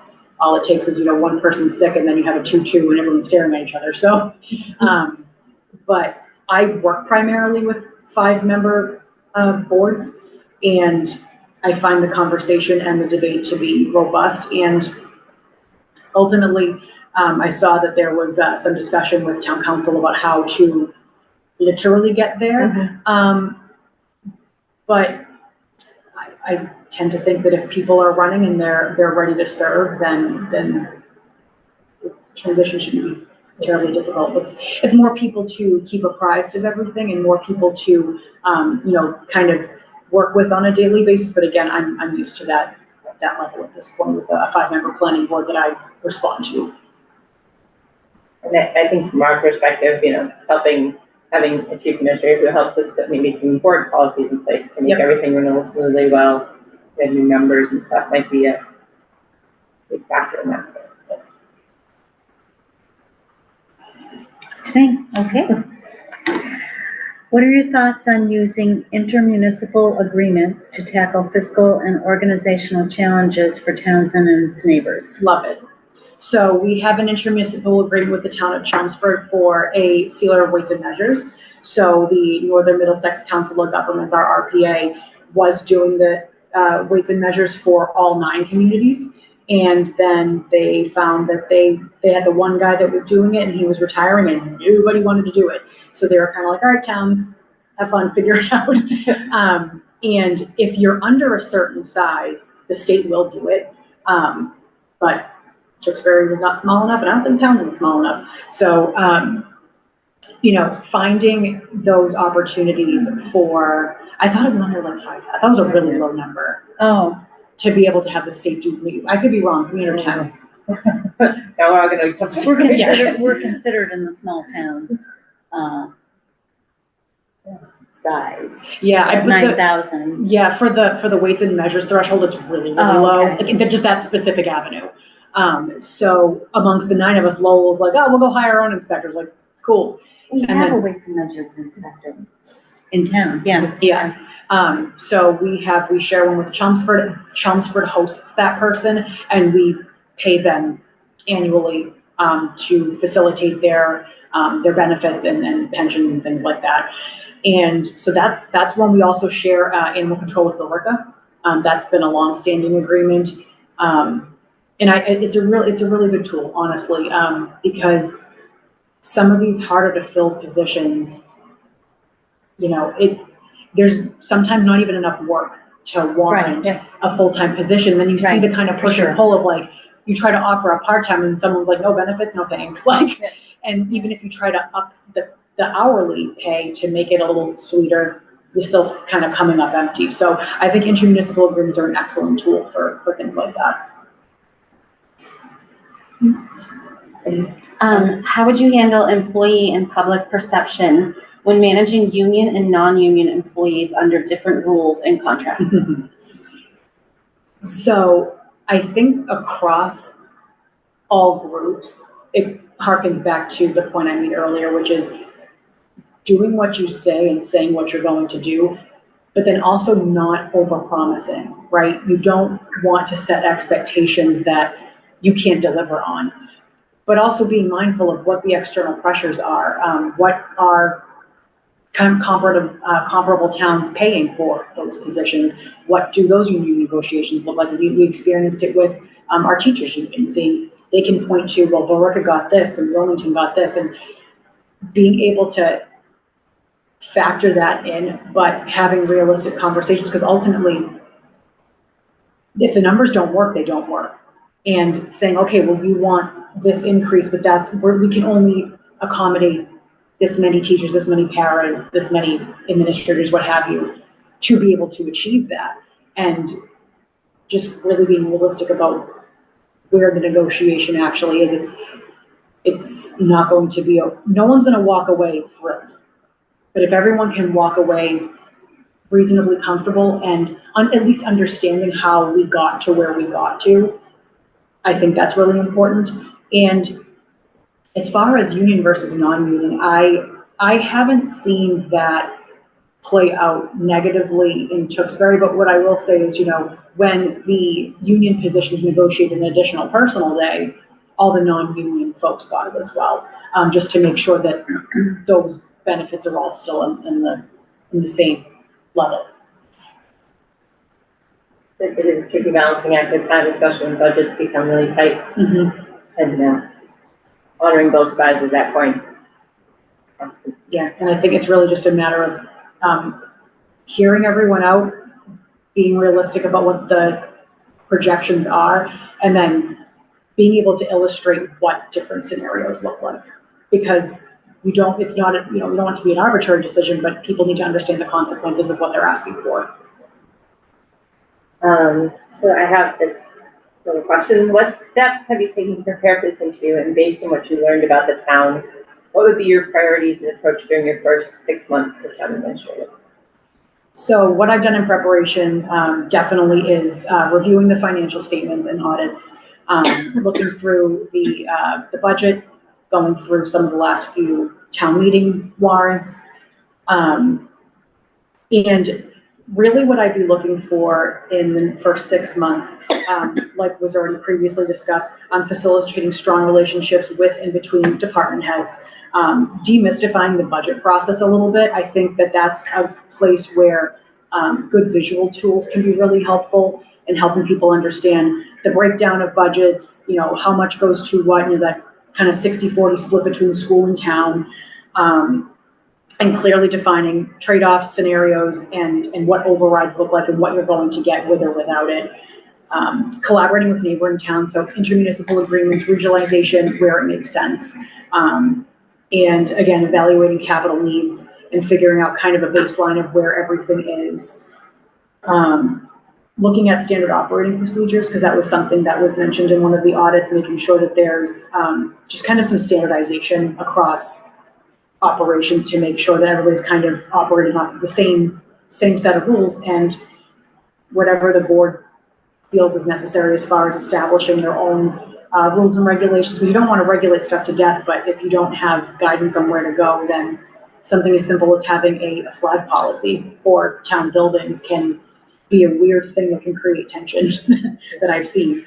But ultimately, being a strong communicator of Townsend's priorities, and that's going to come from meeting people, listening to people, and understanding what comes first for all of you guys, and carrying out the priorities of the board.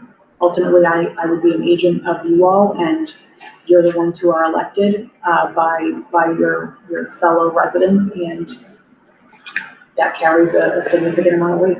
So administering some judgment where necessary, but ultimately I would be carrying out what you all believe is best.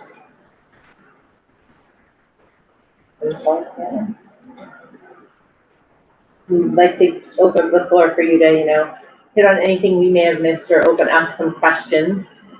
Ask us some questions and see if we can help you respond, and then add one last little thing again. So Sure. Go ahead. So I guess I'll go with a question where you folks are all saying like that there's, definitely the turnovers contributed to a little bit of lack of trust perhaps in the public process. Where do you see opportunities for increasing outreach, and where, because I know where I go in Tewksbury, but where do you folks go? Like where are the places that people go for their information and go to have discussions about town operations? I'll say something. I think that first off, when I got on, it was to fill a vacancy. Mm-hmm. And now that we had a brand new TA with no experience. Mm-hmm. And then the second person came on. We were 6 weeks without a select board in 2024. Wow. So there was one select person. It was basically the town clerk and the new administrator who was running the town for that time. So as soon as we had our first meeting, all of a sudden we were not transparent. Now, I've done a lot of years in town hall, in a lot of committees, chaired a lot of committees, done a lot of things, and was never called not transparent. Sure. But this seat has I guess you have the ability to be called all kinds of things, whether you've done them or not. And I couldn't dwell on that. There was too much going on in the seat. We were on video, all of our meetings were on camera. People could get the information if they wanted to get it. So I think being visible and talking to people, or answering questions of those people who actually called you, to find out the actual information versus reading Facebook is probably the only way that I had any resolve. Knowing that I wasn't responsible for their comments. Sure. So you kind of have to be adult about it. Yeah. We've had a rough time. And Sarah is brand new coming on, and Val came on in April of 25. So it wasn't until the end of December that we actually got somebody that understood our position and could help us through the last 6 months. And I think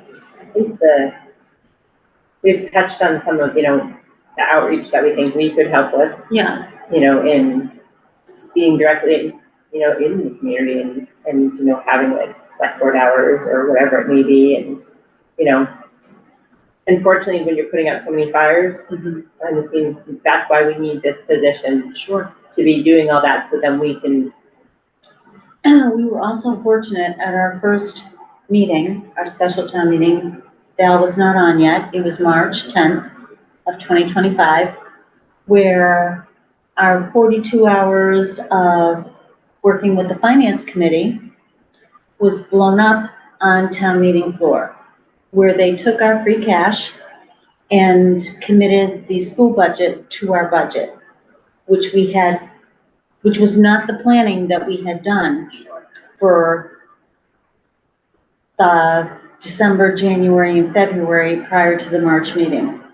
So it was almost like, okay, we did all this, and then we're put into chaos, That's which the power- continued. The power of town meeting, right? Right, which continued.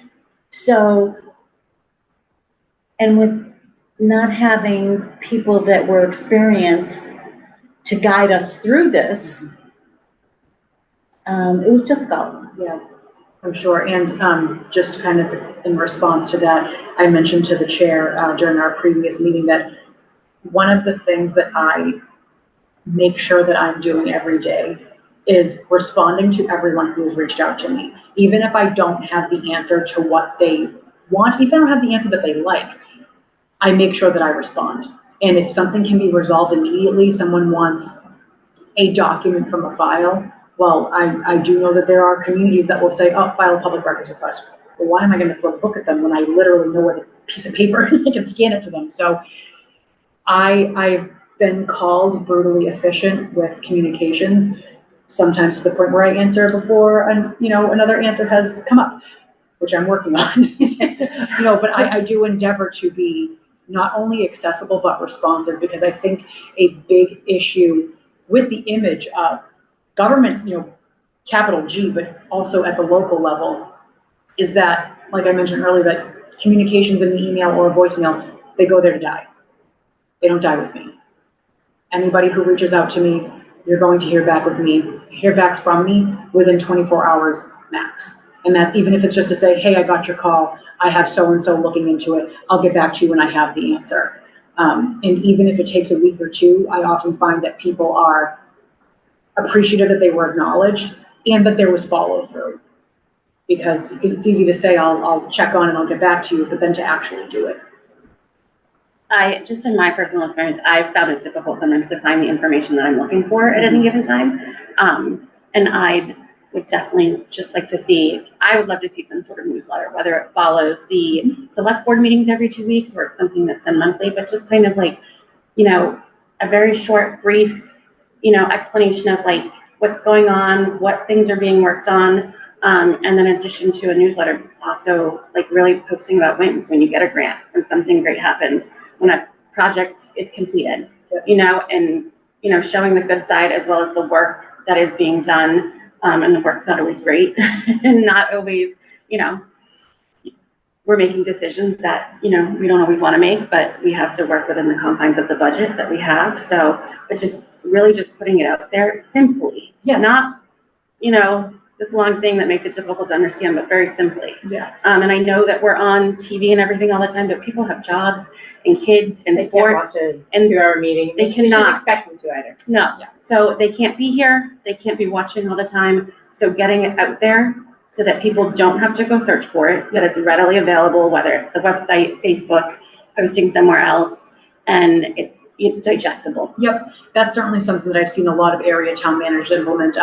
Dunstable does that, Westford does that, and I think it's something that's generally well received. And I do that on a much smaller scale right now. At planning board meetings, the chair gives me the opportunity to give a report at every meeting, so about twice a month, and I'll highlight, activities that are happening in the community, events, updates on projects. This Saturday, the Historical Commission is hosting their annual meeting at the library. They're going to be doing a walk through Tewksbury as a part of the 250th. Mm-hmm. So pointing people to those things, pointing people to all of the 250th celebrations that are happening across the state. But then also, oh, hey guys, remember that special permit you issued 3 years ago? They just broke ground. And kind of talking about those major points. But then, hey, also the finance committee is meeting next week and you all should pay attention to that. So using those opportunities with a little bit of a captive audience, and then maybe they don't care about that, but they're going to learn about it anyway. And so I'd just like to add one kind of question I had in the back of my head when the previous interview now with you was, as a first-time permanent TA, what resources do you think would be helpful from our board and from the community that you would need to call on? Sure. So I'm really very fortunate that I do have a lot of town managers that are currently serving and town managers of past that I'm friends with. So I have my past town manager who has acted as a mentor to me since the day I got to town hall, and he retired 2 years ago, and I was crushed because he was just a rock star to work for, and really opened my eyes to all of the opportunities within town government, recognizing that I had an aptitude for it, but also that I had a desire to learn and to get more involved. And every time I finished with something else, I wanted to learn a little bit more. So he was the one who set me up for the MCPPO certification, which I currently hold, sending me to treasurer collector school, and really tapping into anything I wanted to learn about. And he's still somebody that I'm in contact with today and I talk to regularly. And even though he's retired, he's still an absolute junkie for this stuff. and he did it to let it go. And he did it for almost 30 years. So, he's offered himself as a resource to me, and I'm super thankful for that. But I also have relationships with a lot of the managers in the area. So Andrew over in Pepperell, Jason over in Dunstable, Kristen in Westford, a lot of the Northern Middlesex Council of Government. So, it was Paul Cohen in Chelmsford until he tapped out to go to Exeter, New Hampshire. Another one we're all very sad for. But I have a lot of folks that I can call on for advice. But really, as far as the board support, it would just be, you got to tell me where the potholes are, right? So you folks are the ones on the ground. You live here. You breathe it. And as much as I put everything I have into where I work, because I'm super committed to any work that I do, ultimately I'm not here 24/7. So I would be looking for you folks for guidance on, what are people saying at Gourmet down the street? What's coming up? What's a pain point that maybe hasn't made its way to town hall yet? Okay. Anything else? Thank you so much for coming in. Of course. And it's been a pleasure talking to you. And as I said at the beginning, I think, this has been a pleasure for me getting to know our candidates and talking to everybody that really does. And really, you guys both really have done a great job of coming in here and just explaining everything that, we like to hear. And I'll say that I think it's kind of a bigger broad statement. I think that Massachusetts is lucky to have this up and coming group of new town administrators coming in, learning about, and it's really wonderful to talk to all you guys and hear your new thoughts on everything. Yeah, it's hard work, but it's work that I love to do. Wonderful. So we're going to take a 5-minute recess. Great. And then we'll regroup together as a select board, if that's okay, Chief-Cam? You're going to another recess, right? Yeah, we'll just be 5 minutes, so take a little refresh, and then the board will come back to discuss amongst ourselves for the next agenda item. Okay, thank you. Thanks, Hartley. Excuse me. One second, let me just select my next series of notes here. Pull up the agenda.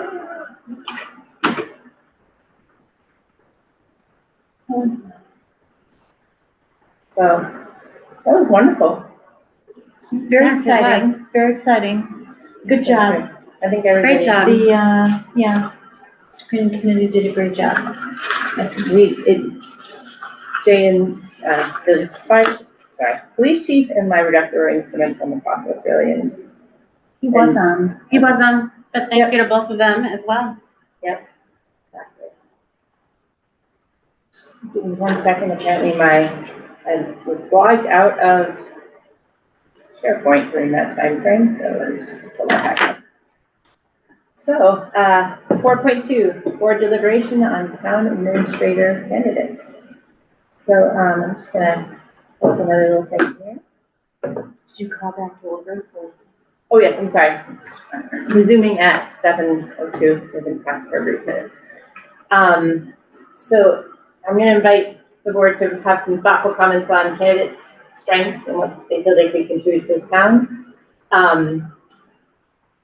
It's something that we should take seriously because it's probably one of the biggest decisions we make as a member of the select board. A lot of select board members never get to choose a town administrator because, you know, longevity or just the turn of events when they're a select board member. So if we do this correctly, it shouldn't have to be done that often. And I feel that it's a process that, you know, this board is really big on, and we're really lucky that, you know, we have these two really good candidates. And I think they present some opportunities for the town. So, and I was lucky that I've already gotten to speak to both of them on the screen with me. So Yeah. I'm really interested to hear your thoughts and kind of contemplate what you've seen and heard. Who would like to start? Wanna go? Want to start? Start there. Go ahead. I can start. Go for it. Okay. I mean, I thought they both did great. They both presented well.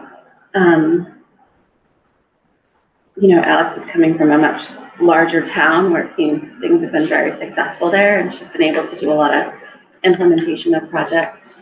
And you know, the OpenGov software that she was talking about, online permitting, I mean, that sounds like a wonderful project that really, you know, moves some processes along in that town. That she's open to regionalization with, you know, certain jobs is definitely something we're going to need to be looking into, you know, during our budget talks for next year. So that's great that she, you know, is on board with that. She carried herself very well. So, you know, we have the benefit of knowing our other candidate in advance. I know. So Yeah, it's a hard interview to walk into. it is. Yeah. Knowing that. So I have a lot of respect for that.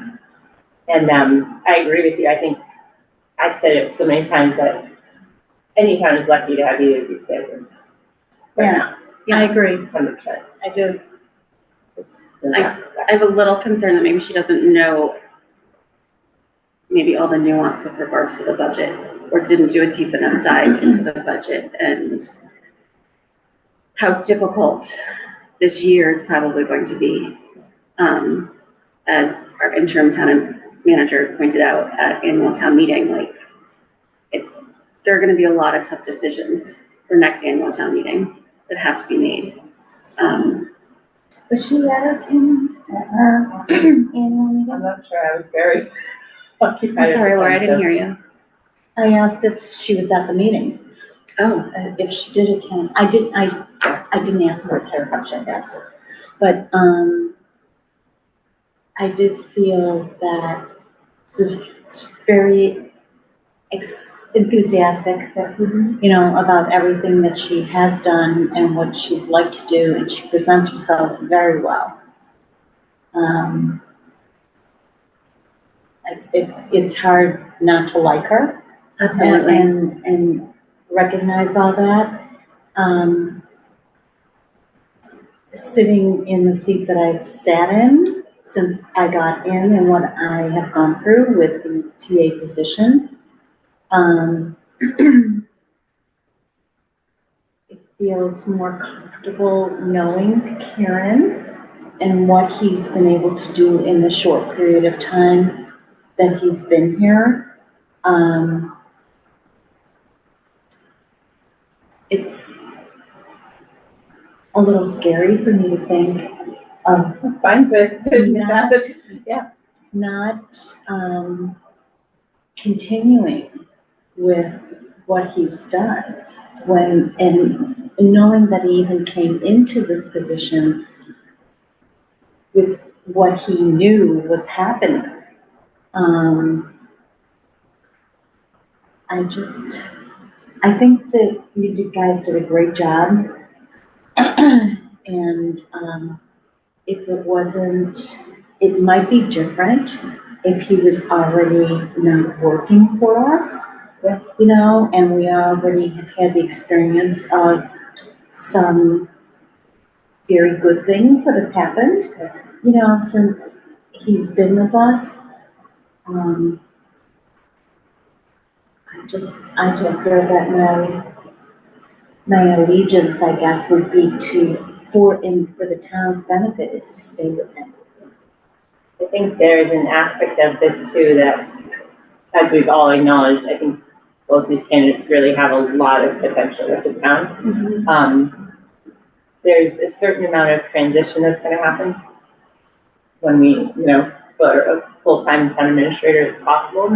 And knowing how the knowledge of our budget right now and how quickly we're going to have to really start presenting and preparing what happens next year with union negotiations not complete, police union negotiations starting on the 9th from the failed override, and some additional issues that, you know, we can't even elaborate on as much as we probably would like to at this point in time. Having that handoff, I think we would manage it fine. It would just be an additional operational burden that I think we have to consider at this point in time, based on these two really great candidates, that would be the case. We're seconding them, so that's. And I think that makes a big difference, knowing where we are in a lot of matters that we are in. Very deep now. right now. Yeah. Some consistency might be beneficial. And I think that was Moving one, forward. so one of the goals of the town administration committee was actually encouraging longevity. It was actually our first goal, which I found kind of interesting when we all started talking initially, that was it's that sense that there's just this constant turnover in this building, which is understandable. It's been a lot of pressure for situations. Financially now. Yeah, financial, you know, our community is very passionate, and that comes out in all the ways we've mentioned, and I agree with both of your guys' assessment, and it's a hard decision because, yeah, big one. Because she's also an excellent candidate. 100%. And I've said both, like, talk to 6 people, 3 from each, their references.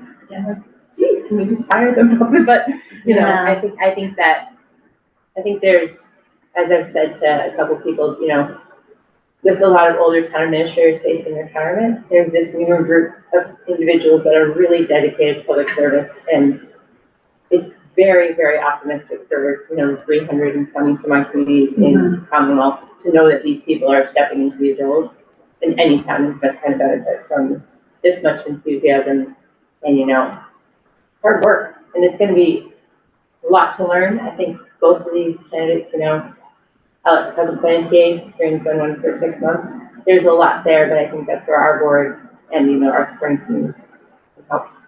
So. Any other thoughts? I'm not sure.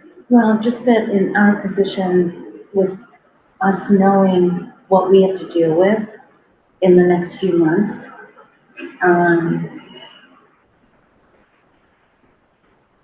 I'm not sure I'm comfortable with somebody new and inexperienced coming in to the position.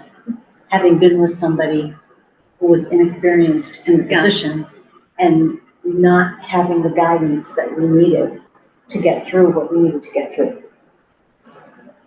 So I think Karen has a great grasp on steps the town needs to take, these forged relationships with department heads. yeah, Set the stage for things that are to come. he's done actually a lot of the things that she said she would do. Yeah. So Yeah, there's, I mean, there's Because he's had 6 months. Exactly, and you know, that ramp up time. And I think also too, like, we've seen, like, acknowledging where he's not sure, or apologizing when those get stepped on and errors made, which is gonna happen because we've had so much turnover. That, as we discussed in the interview questions, rebuilding that trust is gonna require a lot of humility. and honesty from us and Yeah. the town administrator's office, but I'm really hopeful that having a bigger board and having a permanent town administrator, that we can foster that environment that. He's got the 6 months in, like he could hit the ground running versus Alex would need to take that time to start building Which those is, you know, relationships. you can't blame her, it's just No, part of the no. process. That's there, it's just the situation at hand, really. And I think she would do a great job with that, but we just I'm sure have, she would. we have that benefit in this But there's circumstance. some things, again, that we can't discuss at the moment Yeah. that we need to Okay. continue on the path that we're on. Seriously think that she would have been better when I first came on Yeah, than what I had. yeah, 100%, 100%. So, Would you like a motion? yes, would you like to move to, Uh, I'm losing my agenda. So, 4.3, if the board is good with 7.4.2? I would be happy to. Yes. I, Laura Schifrin, move to offer the position of town administrator to Kieran Meehan, subject to successful contract negotiations. A second. 2 seconds? Sarah Logan, second. Any It's more not I point. any more deliberations? No. I just want to thank you both too. I know you put a lot of trust in me to come to you. You did a great job. And You the did a great job. library director and police chief. too. Yes, thank you. And there's a lot of hours, and it was great working with them and, you know, coming up with these questions. The public comment from the community to start the screening process actually was really, really helpful. A lot of what you saw in those questions, I took that community feedback along with the screening community information and tried to really narrow it down. And we got both under an hour, so bravo to you. Yes. So, You want to vote? You want to You're ready to vote. we're ready to vote. Are we going into executive session? The three of us can after that, we can have a discussion just to start things off. Probably, and then we'll kind of see where to go then with labor council and Okay. everything like that. So we'll vote on your motion and then head to executive session. You good with that? Take a roll call vote. Put the motion on the floor. Sarah Logan, yes. Laura Schifrin, yes. And Valerie Peters, yes. And, thank you again. I can't thank both of our candidates. Yes. They're just Okay, amazing. excuse me, are you going to executive session right now? Yep, just give me 1 minute. Do you have a motion for I do have a motion for Okay, executive very session. Just give me 1 minute, Harley, and then, we will be adjourning from executive session too. Let me just make that motion, okay? Okay, well, if you're going to executive session, right now, I will put this on pause and then I'll start recording again. No. I'm gonna make the motion, Harley, and then we're going to adjourn from executive session, if that's okay. Okay, fine. So I'll keep going for now and I'll wait until you formally adjourn into executive session. Yes, that'd be great. Thank you so much. You're welcome. So item number 6, I have Valerie Goodrich, move to enter into executive session pursuant to open meeting law, chapter 30A, 21A2, to conduct strategy sessions in preparation for negotiations with non-union personnel and contract negotiations with non-union personnel. Town administrator. Can I go back 1 second? Yeah. Yeah. That 4.3, I have a conditional offer that will be presented to the candidate. Okay. Just a signature that I forgot to tell you all that. Okay. And- Great. And then we'll wait for a response from the candidate. Okay. But along those lines, executive session pursuant to open meeting law, chapter 30A, section 21A2, to conduct strategy sessions in preparation for negotiations with non-union personnel and contract negotiations with non-union personnel. Town administrator, and I have Valerie Goodrich, so we can start. So moved, Sarah Logan. Any questions? When I just Are you seconded her Yes. motion? I roll call, have questions. Laura Schifrin, aye. Sarah Logan, aye. Valerie Goodrich. And again, we don't know if our candidate will accept yet, but we just want to discuss what we could possibly present. Great. In the contract. So thank you so much, and good night, everybody. We're going to be adjourning from executive session. Thank you.